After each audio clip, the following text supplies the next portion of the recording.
Hi all. എന്റെ പേര് ലാലി. ഞാനൊരു ഹൗസ് വൈഫാണ്. ഞാൻ ബേസിക്കലി എംകോം കഴിഞ്ഞൊരു വ്യക്തിയാണ്. എനിക്ക് 2 പിള്ളേരുണ്ട്. സോ നമുക്കൊരു സ്റ്റേജ് എത്തുമ്പോൾ നമ്മുടെ കരിയർ നഷ്ടപ്പെട്ടു എന്നൊക്കെ നമ്മൾ ചിലപ്പോൾ ചിന്തിക്കും അല്ലെ. നമുക്ക് നമ്മൾ പഠിച്ച ഡിഗ്രി അതൊക്കെ നമ്മളൊരു അലമാരയിൽ ഇങ്ങനെ പൂട്ടി വെച്ചേക്കുന്ന ആ ഒരു അവസ്ഥ നമുക്ക് വരും. ചിലപ്പോൾ പല സിറ്റുവേഷൻസും ഉണ്ടായിരിക്കാം നമുക്ക് പുറത്തുപോയി വർക്ക് ചെയ്യാൻ പറ്റാത്ത. ചിലപ്പോൾ ഫാമിലിയിൽ എന്തെങ്കിലും പ്രോബ്ലംസ് ഉണ്ടായിരിക്കാം, അല്ലെങ്കിൽ കുഞ്ഞു മക്കളുണ്ട് അതുകൊണ്ടായിരിക്കാം. അപ്പോൾ എന്നെ പോലെ തന്നെ ഒരുപാട് ക്വാളിഫിക്കേഷൻ ഉണ്ടായിട്ടും പുറത്തുപോയി വർക്ക് ചെയ്യാൻ പറ്റാത്തവര് ഒരുപാട് വീട്ടമ്മമാര് ഇന്നും നമ്മുടെ ഈ ഒരു സൊസൈറ്റിയിലുണ്ട്.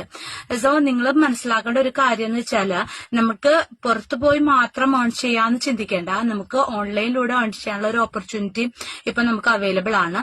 സോ ഞാൻ ചെയ്യുന്ന ഈ ഒരു ഓപ്പർച്യൂണിറ്റി മനസ്സിലാക്കാൻ നിങ്ങൾക്കും താല്പര്യം ഉണ്ടെന്നുണ്ടെങ്കിൽ എന്റെ ഇൻസ്റ്റയിൽ ഹവെന്ന് കമന്റ് ചെയ്യുക. അതുപോലെ ഈ കാണുന്ന വാട്സ്ആപ്പ് നമ്പറിലോട്ട് മെസ്സേജ് ഇടുക. ബാക്കി ഡീറ്റെയിൽസ് എല്ലാം ഞാൻ പറഞ്ഞുതരാം കേട്ടോ. Okay, by.